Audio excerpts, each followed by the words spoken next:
And then with all of this going on from a personal level, internally, we also have what society is giving us. And this is often framed as nostalgia. And this can truly interfere with what resonates for us. Nostalgia can get in the way of subtle lessons and things that are coming in from the environment that may go overlooked because they're subtle, right? But we get tapped into this emotional complex when it comes to the memory or how we feel about the memory. The way we see the world is also the same view we are giving ourselves when it comes to our memory and our experience. Memory and nostalgia is a very difficult place to use for spiritual advancement. And advancement isn't the greatest word. Expansion is the word that I like to use.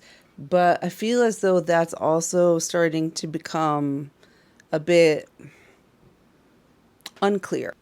It can get in the way of subtle lessons because it messes with what we think is familiar, or sometimes it messes with how things feel, but it's usually how we think about things.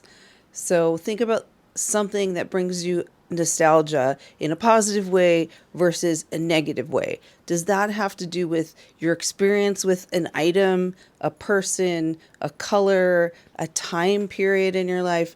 It can be so many different things. For the most part, we're walking around in everybody else's nostalgia.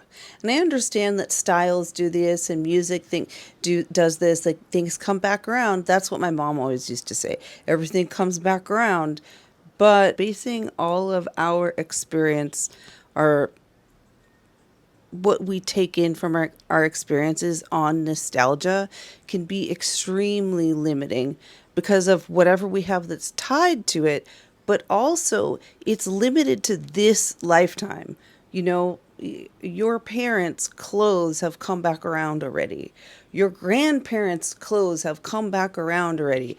That is a very compressed amount of time for an eternal soul to be, you know, limiting their energetic experiences to. Think about what you miss out because you always go to that thing your grandmother used to do or say. Now, I'm not saying there's anything wrong with your Nana. Totally not saying that. But my point is, there's a lot more stuff out there for us to learn and develop from. Things that have shaped your personality, your identity, how you interact with the people around you, how you interact with your family, and how you interact with yourself.